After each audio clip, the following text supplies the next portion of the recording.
सैयद मुर्तजा अपनी किताब अल फुसूलुल मुख्तार जिल्द नंबर 1 और सफा नंबर 9 पर लिखते हैं कि ज़रार बिन अम्र अहले तसन्नुन का बहुत बड़ा आलिम दीन और अहले जब्र का रईस यहिया बिन खालिद के पास आया। यहिया बिन खालिद हारून रशीद का वजीर था। कुछ देर गुफ्तगू करने के बाद यहिया बिन खालिद से ज़रार बिन अम्र कहता है, यहिया बिन खालिद, तुम जिससे चाहो और जहां चाहो मुनाजरा करा लो, मैं मुनाजरा करने के लिए तैयार हूं। यहिया बिन खालिद ने कहा, ज़रार, क्या एक शिया से मुनाजरा करना चाहोगे? ज़रार बिन अम्र ने कहा, यहिया बिन खालिद, जिससे चाहो और जहां चाहो और जब चाहो मुनाजरा कराओ, मैं मुनाजरा करने के लिए तैयार हूं। यहिया बिन खालिद ने छठे इमाम के शागिर्द जनाब हिशाम के पास पैगाम भिजवाया कि आप फुला जगह जगह का तयन हो चुका है, मुनाजरा करने के लिए ज़रार बिन अम्र से आए। जनाब हिशाम छठे इमाम के बहुत ही खास शागिर्द थे। पहुंचे और मुनाजरा शुरू हुआ।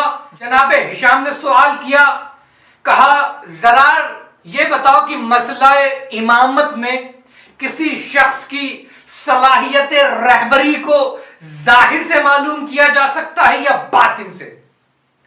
ज़रार ने कहा कि जाहिर से मालूम किया जा सकता है, इसलिए कि बातिन का इल्म तो फकत और फकत अलमुल गैब के पास है, उसके अलावा कोई बातिन का इल्म नहीं मालूम कर सकता। कहा, अच्छा, अब जरा ये बताओ, तुमने ठीक कहा कि जाहिर से पहचाना जा सकता है, अब जरा ये बताओ ज़रार कि शमशीर लिए हुए मैदान जंग में रसूल अल्लाह का दिफा किसने किया, हजरत अली ने या हजरत अबू बकर ने?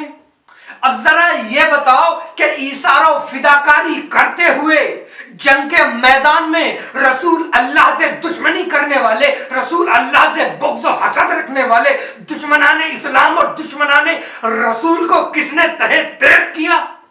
कौन हालत जंग में मुसलमानों में सबसे अच्छा किरदार किसका रहा, हजरत अली का या हजरत अबू बकर का? ज़रार ने कहा, बेशक हजरत अली का किरदार सबसे अच्छा रहा, लेकिन मानवीय एतबार से यानी बातिन के लिहाज से अबू बकर बहुत ज्यादा फजीलत और मंजिलत रखते हैं।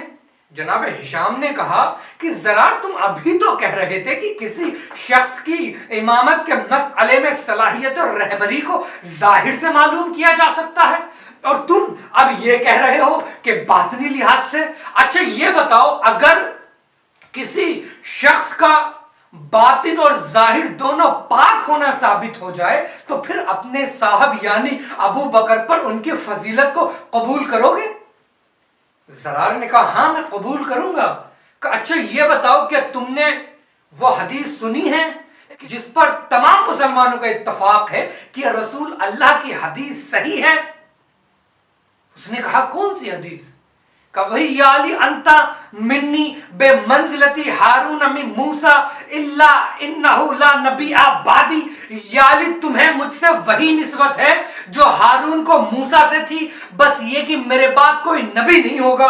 ज़रार ने कहा, हां, मैं इस हदीस को कबूल करता हूं कि यह हदीस सही है और अली जाहिर और बातिन के लिहाज से इस तारीफ का हक रखते थे। फौरन जनाब हिशाम ने कहा, तो आप मानोगे कि अली जाहिर और बातिन दोनों लिहाज से पूरी उम्मत से सबसे अफजल थे और सबसे बेहतर थे? तो आप मानोगे कि अली खिलाफत के तमाम लोगों से ज्यादा हकदार थे और अली ही खलीफा होने चाहिए थे, लेकिन खिलाफत अली को गस्ब कर लिया गया? ज़रार खामोश और सर झुकाते हुए इकरार करता है, कहता है कि तुम ठीक कहते हो, तुम्हारी बात तो सही है, अली ही खिलाफत के हकदार थे और खिलाफत अली को गस्ब कर लिया।